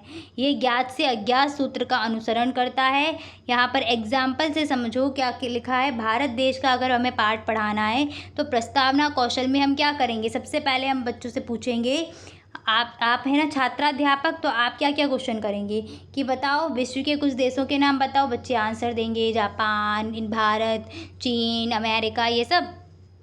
इसके बाद आप मानचित्र दिखाओगे जिसमें भारत का मानचित्र होगा और पूछोगे कि ये किस देश का मानचित्र है, बच्चे आंसर देंगे भारत का है। फिर आप जोड़ेंगे उसी से अगला प्रश्न कि आप कौन से देश में रहते हो, बच्चे आंसर देंगे भारत देश में। तो यही क्या है, पाठ्य प्रस्ताव। अब आप समझ गए कि बच्चे क्या है, भारत देश को जानते हैं, इसका मतलब। अब आप क्या करेंगे, अब इसी से अपना आगे का ज्ञान जोड़ेंगे, इसी पर रूपरेखा बना देंगे कि अच्छा भारत देश पढ़ाना है, फिर उसमें आगे राज्य वगैरह, उसमें आगे आप चलते चले जाएंगे। ठीक है, यहाँ से एक पॉइंट याद रखना कि जो पाठ्य प्रस्तावना कौशल है ये किस में प्रयोग करते हैं, बच्चे की पूर्व ज्ञान की जानकारी लेने के लिए इसका प्रयोग किया जाता है। इसके घटक क्या क्या हैं, तो पहला है पूर्व ज्ञान, दूसरा कथनों की तारतम्यता, यानी कि जो भी क्वेश्चंस पूछ रहे हैं वो एक दूसरे से जुड़े हुए हों। ऐसा ना हो कि हम मानचित्र दिखाए, हमने पूछा यह किस देश का चित्र है, बच्चों ने बोला भारत का, अब आप उसमें कोई और चीज़ ले आए कि 1 और 1 2 जोड़ने से कितना होता है, तो फिर वहाँ 1 और 1 जोड़ने से कितना हो रहा है, बच्चे आंसर देंगे 2। कोई मतलब है इस प्रश्न का, या वो गणित का प्रश्न है, पढ़ाने जा रहे थे आप भारत देश, तो ऐसा नहीं करना है। कथन में तारतम्यता होनी चाहिए, उचित युक्ति व साधनों का प्रयोग करो, मॉडल लेके जाओ, चार्ट लेके जाओ, जो भी आप पढ़ाने जा रहे हैं उससे जुड़ी हुई चीज़ें आपके पास होनी चाहिए, और जो प्रश्न है उनका संबंध होना चाहिए उस पाठ से जो पाठ आप पढ़ाना चाह रहे हैं। ठीक है, अगला है उद्देश्य कथन कौशल। ये पाठ प्रस्तावना के बाद का अगला चरण है। इससे क्या होता है, जब मैं पाठ्य प्रस्तावना कौशल किया उसके बाद बच्चों में एक जिज्ञासा जागृत हो जाती है कि अच्छा तो हमें इसके बारे में पढ़ना है। तो इससे क्या है, शिक्षक इसी के द्वारा क्या करता है, बच्चों की जो जिज्ञासा है उसको संतुष्ट करने का प्रयास करेगा। उद्देश्य कथन इसी दिशा में एक सोपान है, छात्रों को में पाठ के प्रति रुचि बनाए रखता है। ये पाठ्य प्रस्तावना में जब हमने बच्चे से पूछा तो इससे ये स्पष्ट हो गया कि हम क्या पढ़ाना चाह रहे हैं, भारत देश के बारे में पढ़ाना चाह रहे हैं। तो उद्देश्य कथन कौशल यही स्पष्ट कर देता है कि हम पढ़ाना क्या चाह रहे हैं या कौन सी चीज़ पर चर्चा करने वाले हैं। ठीक है, इसका उपयोग क्यों करते हैं, तो इसका उपयोग करते हैं लक्ष्य निर्देशित करने के लिए, शिक्षण में स्पष्टता आ जाती है, शिक्षण के प्रति बच्चे क्या है, क्रियाशील हो जाएंगे और पाठ के प्रति रुचि जागृत हो जाएगी। ठीक है, जैसे हमने सब कुछ पूछा कि भारत देश है, फिर बच्चों से उद्देश्य कथन कौशल में यही कहेंगे कि बच्चों आज हम पढ़ेंगे भारत देश के बारे में। बस यहीं से क्या है, उनकी जिज्ञासा को अब क्या समाधान मिलना शुरू हो जाएगा। ठीक है, आगे बढ़ते हैं। अगला है प्रश्न कौशल। प्रश्न कौशल बहुत इंपॉर्टेंट है क्योंकि जब तक क्या है कि आपको पूरा टीचर पढ़ाए जा रहा है, क्वेश्चंस बीच बीच में नहीं करे ना, तब तक क्या है हम लोग सक्रिय नहीं रहते हैं और फिर हमारे माइंड में ना एक तरीके से बोल सकते हो कि दिमाग काम नहीं करेगा। क्वेश्चन पूछेगा तो हमारा मन चलेगा और हम उसका आंसर देने का प्रयास करेंगे, एक तरीके से बोलेंगे कि हमको वहाँ अवसर मिल रहा है खुद के विचार प्रस्तुत करने का। ठीक है, तो शिक्षण को प्रभावशाली व सफल बनाने में जो आपका प्रश्न कौशल है बहुत अधिक भूमिका निभाता है। इसमें पारंगत होना सभी शिक्षकों के लिए अनिवार्य है, क्योंकि शिक्षक जब कक्षा में प्रश्न पूछता है तो सभी विद्यार्थी क्रियाशील रहते हैं और उनके अंदर का भय समाप्त हो जाता है। ठीक है, बस हमें प्रयास ये करना है कि हम विषय से जुड़े हुए प्रश्नों को पूछें और जो शिक्षक रहे वो प्रश्नों का निर्माण करने में एक परिपक्व होना चाहिए। ठीक है, उसको पता होना चाहिए कि कहाँ पर कौन से क्वेश्चंस करने हैं, आलतू फालतू के प्रश्न ना करें। ठीक है, प्रश्न कैसे हों, तो प्रश्न सरल व स्पष्ट हों, प्रासंगिक होने चाहिए, यानी कि उस विषय वस्तु से ही जुड़े होने चाहिए, स्तर के अनुकूल होने चाहिए, प्रश्नों में विविधता होनी चाहिए, क्रमबद्ध श्रृंखला में होनी चाहिए और बोधगम्य होने चाहिए। प्रश्न कौशल का घटक क्या है, प्रश्न की स्पष्टता, प्रकरण से संबंध और उचित गति व विराम। ये तो आसान है, समझ जाओगे कि प्रश्न स्पष्ट होना चाहिए, प्रकरण से संबंधित होना चाहिए और धीरे धीरे आराम आराम से रुक रुक के पूछना है कि बच्चों को वो चीज़ समझ में आए। और एक चीज़ ध्यान रखनी, बार बार प्रश्नों को रिपीट नहीं करना। एक बार हमने बोल दिया, 2 बार बोल दिया, बस। बार बार रिपीट करोगे तो बच्चों को जो सोचने का अवसर मिल रहा है ना, उस पर बच्चे कन्फ्यूज़ होते जाएंगे। अगला है व्याख्यान या स्पष्टीकरण कौशल। तो पाठ प्रशिक्षण में पूछे गए प्रश्नों का समाधान या स्पष्टीकरण में सहायक कौशल है व्याख्यान कौशल। इस कौशल में शिक्षण विविध प्रकार के प्रकरणों, तथ्यों को समझाने के लिए सरल भाव, विचार, कथन या उदाहरण, इन सभी को क्रमिक और तार्किक रूप से प्रस्तुत करने का प्रयास करता है और करता हुआ जाता है। इस कौशल की सफलता इस बात पर डिपेंड करेगी कि शिक्षण पाठ का संपूर्ण ज्ञान रखता हो। ठीक है, आपने कोई क्वेश्चन पूछा, बच्चे आंसर नहीं दे पाए या बच्चे ने कोई प्रश्न पूछा है, तो आपका ये कर्तव्य है कि आप उसको आंसर दें। तो इसके लिए क्या है, आपको उस विषय का ज्ञान भी होना चाहिए। जैसे कि बात वही होगी ना, मैथ्स का टीचर है और पढ़ाने जा रहा है हिंदी। ठीक है, तो इसका मतलब क्या, इसीलिए देखो बेसिक स्तर पर यानी कि 1 to 5 के लिए हमारा जब एग्ज़ाम होता है टेट का या फिर और भी, तो वहाँ पर जो बेसिक सब्जेक्ट हैं सभी आते हैं, यानी कि आपको उन सभी सब्जेक्ट का ज्ञान होना चाहिए उतना, प्रारंभिक स्तर का। अगला घटक क्या है, इसमें घटक पूछे जाएंगे तो कथनों में तारतम्यता होनी चाहिए। जो भी हम व्याख्यान या स्पष्टीकरण दे रहे हैं वो क्या हो, वो एक्सप्लेन जो कर रहे हैं वो तारतम्य होने चाहिए, नहीं कि एक वाक्य कहीं और का बोल दिया एक कहीं और का, ऐसा नहीं करना है। भाषा में धारा प्रवाह होना चाहिए, स्पष्ट निष्कर्ष और प्रयोग वाले होने चाहिए और उपयुक्त शब्दों का प्रयोग करना चाहिए। दृष्टांत कौशल क्या है, तो दृष्टांत कौशल में क्या है, उदाहरण का प्रयोग करते हुए एक तरीके से एक्सप्लेन करना। व्याख्यान कौशल में हम चीज़ें समझा रहे हैं, कुछ चीज़ें कुछ ऐसी कठिन शब्द आएंगी जो बच्चे नहीं समझ पाएंगे, तो वहाँ पर हम उनको क्या करेंगे, एग्जाम्पल दे दे के समझाएंगे। जब शिक्षक व्याख्यान के द्वारा शिक्षण प्रक्रिया के नियमों व सिद्धांतों को पूर्णतया स्पष्ट नहीं कर पाएगा तो वह कुछ चिन्हों या उदाहरणों का प्रयोग करके उस प्रकरण को समझाने का प्रयास करेगा, वही है आपका दृष्टांत कौशल। दृष्टांत या उदाहरण के माध्यम से शिक्षण जटिल व अमूर्त ज्ञान को सरलतापूर्वक से बच्चों के सामने प्रस्तुत कर पाते हैं। 2 प्रकार के होते हैं ये, शाब्दिक और अशाब्दिक। शाब्दिक में आपका कहानी, कविता, घटना का वर्णन या लेख आ जाएगा, और अशाब्दिक में मानचित्र, रेखा चित्र, मॉडल चित्र, प्रायोगिक प्रदर्शन इत्यादि आ जाएंगे। दृष्टांत यानी कि उदाहरण कैसे हो, तो सरल व स्पष्ट हो, पाठ्य वस्तु से जुड़े होने चाहिए, रोचक होने चाहिए और स्तर के अनुकूल होने चाहिए। तो नॉर्मल सी बात है, चाहे प्रश्न हो, चाहे उदाहरण हो, चाहे विषय वस्तु हो, ये सारी की सारी चीज़ें स्तर के अनुकूल होनी चाहिए। क्लास 3rd में है बच्चा और उसको पढ़ा रहे हैं तो चीज़ें क्लास 3rd की होनी चाहिए, ना 2nd की, ना ही 6th या 7th की। छात्र सहभागिता कौशल क्या है, तो उदाहरण कौशल छात्र सक्रियता एवं सहभागिता को प्रेरित करता है, जिससे शिक्षण द्विमुखी प्रक्रिया के रूप में अग्रसर होता है। बाल केंद्रित शिक्षण में छात्र सहभागिता आवश्यक है। ठीक है, थ्योरी मैं फालतू में ही पढ़ रही हूँ, कोई मतलब नहीं है उसका, मैं सीधे सीधे समझा देती हूँ। छात्र सहभागिता कौशल में क्या है कि छात्र की सहभागिता होनी चाहिए। ऐसी चीज़ें प्रस्तुत करो जिससे क्या है, छात्र सहभागी करे, यानी कि उस चीज़ को स्वयं करे, खुद से करने के लिए प्रेरित हो। इस कौशल का मुख्य उद्देश्य रहेगा छात्रों में सहयोग की भावना विकसित करना, प्रतिक्रिया की भावना विकसित करना और पाठ पढ़ाने के बाद उसे स्थायी करने के लिए इस कौशल का प्रयोग करते हैं। ठीक है ना, आगे बढ़ते हैं। अगला क्या है, छात्र सहभागिता कौशल का प्रयोग हम कैसे कर सकते हैं, तो प्रश्न पूछकर कर सकते हैं। देखो कैसे, कुछ भी चीज़ें पढ़ाई हैं आपने, ग्रह के बारे में पढ़ाया है तो वहाँ पर बीच बीच में क्वेश्चंस कर लो, या फिर संडे मंडे पढ़ा रहे हो तो आप फिल इन द ब्लैंक्स में मीनिंग्स लिख सकते हो। मैंगो की स्पेलिंग पूछनी है तो MANGO, तो डॉट डॉट बीच में फिल इन द ब्लैंक्स कर दिया, वहाँ से पूछ लिया, तो रिक्त स्थान भरवा कर चित्र बना दिया कि ये क्या है। प्राइमरी लेवल पर एप्पल है तो बच्चे बताएंगे, तो उसमें भी क्या है, बच्चे सक्रिय रहेंगे। ठीक है, उद्दीपन परिवर्तन कौशल क्या है, तो उद्दीपन परिवर्तन कौशल क्या कहता है, शिक्षण की सफलता का एक महत्वपूर्ण पहलू है। यह शिक्षक छात्रों के अवधान को पाठ्य वस्तु पर केंद्रित कर सकने में प्रयास करेगा। इसीलिए कभी कभी इसमें क्या करता है, शिक्षक श्यामपट्ट के पास आता है, उसके चेहरे के हाव भाव बदलते हैं। उद्दीपन परिवर्तन में करना क्या है, बच्चे को प्रेरित करना है हमें।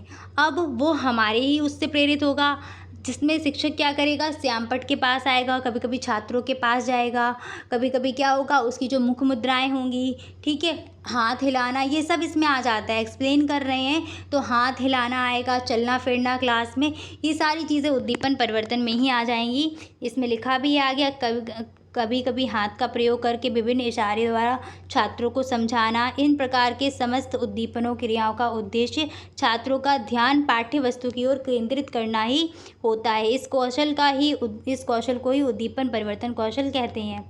उद्दीपन परिवर्तन कौशल क्या है, तो उद्दीपन परिवर्तन कौशल एक तरीके से बच्चों को उद्दीपित करने के लिए प्रयोग करते हैं, जिसमें क्या करेगा, जो शिक्षक हैं वो कभी श्यामपट्ट की तरफ आना, कभी हाथ हिलाना, कभी मुख के उससे इशारे के माध्यम से, जिससे क्या है, बच्चे का ध्यान उस पाठ में लगा रहे। ठीक है, जो विषय वस्तु है उस पर बच्चे का ध्यान लगा रहे, जिससे वो सीखता रहेगा। ध्यान वहाँ से भटक जाएगा तो फिर तो बेकार हो जाएगा शिक्षण। घटक क्या है, उचित शरीर संचालन, हाव भाव का प्रयोग, मुख मुद्रा, स्वर में उतार चढ़ाव, भाव केंद्रीकरण, शिक्षक शिक्षार्थी का वार्तालाप और मौन। ये सभी इसमें आ जाएंगे। पुनर्बलन कौशल क्या होता है, इम्पॉर्टेंट है। पुनर्बलन कौशल में क्या है कि जो भी हमने शिक्षण कार्य किया तो पुनर्बलन के द्वारा छात्र के व्यवहार में हम परिवर्तन ला सकते हैं। पुनर्बलन छात्रों में व्यवहार परिवर्तन के लिए एक उत्तरदायी है। व्यवहार परिवर्तन करने के लिए हम इसका प्रयोग करते हैं, जैसे कि एक तरीके से फीडबैक देना। फीडबैक देना ही आपका पुनर्बलन कौशल होता है। मान लीजिए हमने कोई प्रश्न पूछा कि क्या कहते हैं, सौर मंडल में कितने ग्रह हैं। बच्चे ने आंसर दिया 8 ग्रह होते हैं। तो आप क्या कहोगे, शाबाश, वेरी गुड। ये क्या कर रहा है, उस बच्चे के व्यवहार में कहीं ना कहीं परिवर्तन लाया है। अगली बार से कोई वो बच्चा या फिर और भी जो बच्चे हैं जो हिचकिचाते हैं आंसर देने में, वो भी आंसर देने लगेंगे। देंगे या नहीं देंगे। तो पुनर्बलन जो है बच्चे के व्यवहार में क्या है, परिवर्तन लेके आता है। अब यहीं पर अगर कोई अवांछित क्रिया हुई, बच्चे ऊधम कर रहे हैं, पीछे बैठ के बातें कर रहे हैं, आपने डांट दिया, चिल्ला दिया, तो अगली बार से वो काम वो नहीं करेंगे। समझ गए ना। तो यही है आपका BF स्किनर ने इसके बारे में खास बात की गई है। पुनर्बलन कौशल को प्रतिपुष्टि या पृष्ठ कौशल के नाम से भी जानते हैं। इसमें प्रशंसा करना, शाबाशी देना, कमियां बताना, पुरस्कार देना, ये सभी क्रियाएं आ जाएंगी। 2 प्रकार का होता है, धनात्मक और ऋणात्मक। धनात्मक में सारी पॉजिटिव चीज़ें जैसे पुरस्कार देना, प्रशंसा, शाबाशी, बहुत अच्छे, अति उत्तम, अति सुंदर, ये सारे वर्ड्स कहना। और ऋणात्मक में डांट देना, फटकारना, ये सभी आ जाएगा। पुनर्बलन का सकारात्मक प्रयोग से बच्चों में वांछित व्यवहार को प्रबल या बल मिलता है। और ऋणात्मक अगर हमने दिया पुनर्बलन तो वहाँ पर जो अवांछित क्रियाएं वो कर रहे थे उनकी पुनरावृत्ति को हम रोक सकते हैं। जैसे ऊधम कर रहे हैं, बातें कर रहे हैं, ठीक है, सीट को गंदा कर रहे हैं, कुछ भी कर रहे हैं, तो हम चिल्लाएंगे तो वो चीज़ आगे करना वो धीरे धीरे कम कर देंगे। और अगर पॉजिटिव में हम जा रहे हैं तो बच्चे को क्या है, बार बार शाबाशी, अति उत्तम, उनके काम की प्रशंसा कर रहे हैं, तो धीरे धीरे क्या होगा, वो उस चीज़ को और करने का प्रयास करेंगे। आगे आते पुनर्बलन का उद्देश्य क्या है। तो छात्रों के अधिगम को उचित दिशा प्रदान करने के लिए, बच्चों में आत्मविश्वास में वृद्धि करने के लिए, छात्रों को और अधिक परिश्रम के हेतु प्रोत्साहित करने के लिए इसका प्रयोग करते हैं। और उनका पथ प्रदर्शन करने के लिए, उनको एक सुझाव देने के लिए इसका यूज़ करेंगे। और अनुशासन में सुधार करने के लिए। श्यामपट्ट लेखन कौशल बहुत इंपॉर्टेंट है। मुझे लगता भी नहीं कि इसमें कुछ एक्सप्लेन करना पड़ेगा।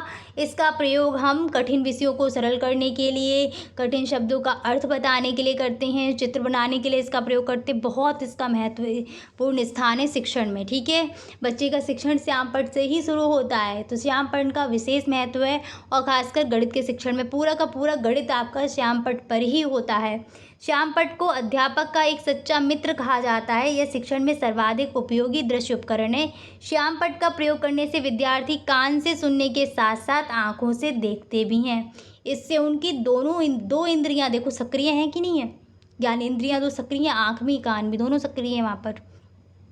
इससे क्या है, बच्चों में सीखने में अधिक सहायता मिलती है। कुछ विषयों जैसे गणित हो गया, इसमें क्या है, श्यामपट्ट के बिना कभी शिक्षण कार्य पूरा नहीं हुआ। संस्कृत पढ़ाओगे, हिंदी पढ़ाओगे तो कुछ कठिन शब्द आएंगे, वर्तनी आएगी, तो आप लिख के आराम से बच्चों की वो जो चीज़ें हैं उनको समझा सकते हैं। अगला है श्यामपट्ट लेखन की उपयोगिता क्या है। तो इसकी उपयोगिता चित्र, मानचित्र, रेखा चित्र बनाने में इसका उपयोग करते हैं।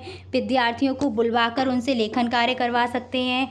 कठिन शब्दों में लेखन करवा सकते हैं, जिससे वर्तनी संबंधी अशुद्धियाँ दूर हो जाएंगी। विज्ञान, गणित आदि विषयों में श्यामपट्ट का विशेष महत्व है। साथ साथ अगर बच्चों में कक्षा में क्या बच्चे निष्क्रिय हो रहे हैं तो वहाँ पर भी आप प्रयोग कर सकते हो कि एक एक बच्चों को श्यामपट्ट पर बुलाइए, क्वेश्चन के आंसर लिखवा रहे हैं, शॉर्ट क्वेश्चन मतलब 1 वर्ड जो क्वेश्चन रहेंगे उनके आंसर लिखवा रहे हो, कुछ स्पेलिंग्स लिखवा रहे हो, तो इसमें भी हम इसका प्रयोग कर सकते हैं। श्यामपट्ट लेखन हेतु आवश्यक सामग्री चौक, डस्टर, पॉइंटर, श्यामपट्ट यही रहेगा। श्यामपट्ट लेखन के प्रयोग में क्या क्या सावधानी बरतनी चाहिए, इंपॉर्टेंट प्रश्न है ये। तो अक्षरों का आकार बड़ा होना चाहिए, समान और स्पष्ट होना चाहिए। कार्य करते समय या शब्द लिखते समय उच्चारण भी करते रहो, जिससे बच्चा उसको सुनता भी रहे। इंग्लिश में होते हैं ना कई सारी चीज़ें, नेचर लिख रहे हैं तो अब नेचर कि स्पेलिंग कुछ और होती है, बोला कुछ और जाता है। अगर आप उच्चारण नहीं करेंगे तो बच्चा उसको कुछ और ही पढ़ेगा, ठीक है ना। तो इसीलिए जो भी लिख रहे हैं उसका हमें उच्चारण करते रहना चाहिए। साथ साथ लेखन स्वच्छ और विधिवत होना चाहिए, जो कि बच्चों को पढ़ने में आए। जैसे मैथ्स में अगर आती हूँ ना, मुझे भी ऐसा लगता है कि मैं बहुत ज़्यादा घिच-पिच कर देती हूँ। इसलिए लेखन क्या होना चाहिए कि यहाँ पर स्क्रीन पे कुछ इतनी आ नहीं पाता है ना, इसलिए हमें कोशिश करनी है जो भी हम चीज़ें करा रहे हैं वो क्रम से हों और श्यामपट्ट पे बच्चों को समझ में आनी चाहिए कि इसके बाद ये पद आया, इसके बाद ये, इसके बाद ये। ठीक है? लेखन कार्य करते समय बीच-बीच में पीछे मुड़कर देखते रहना चाहिए ताकि बच्चे उस चीज़ को नोट कर रहे हैं या देख रहे हैं या नहीं देख रहे हैं, कि ऐसा नहीं पीछे वो अपनी पंचायत कर रहे हैं और आप लिखते जा रहे हैं। ठीक है? इसलिए बीच-बीच में पीछे मुड़कर भी देखना है। पुनरावृत्ति कौशल क्या होता है?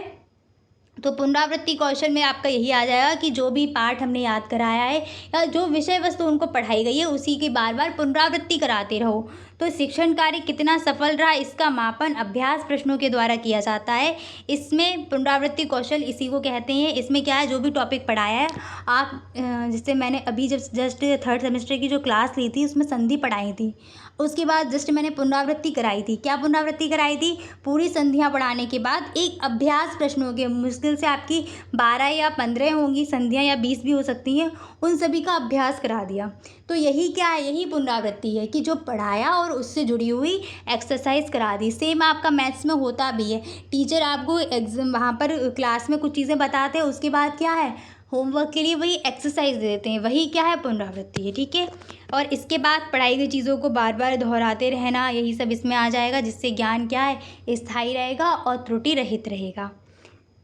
नेक्स्ट है शिक्षण में एक से अधिक कौशलों व गतिविधियों का समावेशन। तो शिक्षण कौशलों के एकीकरण से अभिप्राय है कि शिक्षण के दौरान हम विभिन्न शिक्षण कौशलों का प्रयोग कर सकते हैं। क्यों? क्योंकि शिक्षण प्रक्रिया एकांगी ना होकर बहुआयामी स्वरूप वाली है। इन कौशलों का मुख्य लक्ष्य प्रशिक्षुओं में उन सभी कौशलों की दक्षता विकसित करने के योग्य बनाना है कि वे शिक्षण में शिक्षण को सर्वोत्तम रूप में प्रस्तुत कर सकें। उम्मीद कर रही हूँ समझ में आ गया होगा। इसमें आप 3-4 लाइन और अपनी तरफ से भी ऐड कर सकते हैं, उसमें कुछ वो नहीं है। अगला आपका टॉपिक है अपेक्षित अधिगम स्तर। तो अपेक्षित अधिगम स्तर क्या है आपका, जो आपका 6 से 14 वर्ष के बच्चे हैं उनके लिए निःशुल्क और अनिवार्य शिक्षा हो गई है, मौलिक अधिकार बन गया है एक, है ना, कि जो भी बच्चे हैं उनको निःशुल्क और अनिवार्य शिक्षा दी जाएगी। 6 से 14 वर्ष के बच्चों को एक मौलिक अधिकार बन गया है, संविधान में इसका वर्णन किया गया है। तो इसी के अंतर्गत आपका जो है राष्ट्रीय शिक्षा नीति 1986 में बच्चों के न्यूनतम स्तर पे बात की गई थी कि कम से कम बच्चे को आना कितना चाहिए। मान लो 1st क्लास का बच्चा है तो हमने ये तो कर दिया कि सभी बच्चों को अनिवार्य शिक्षा है, सब बच्चे पढ़ेंगे, पर हमें कुछ ऐसी चीज़ें भी तो निर्धारित करनी चाहिए कि कक्षा 1 का बच्चा है तो उसको कम से कम कितनी चीज़ों का ज्ञान होना चाहिए।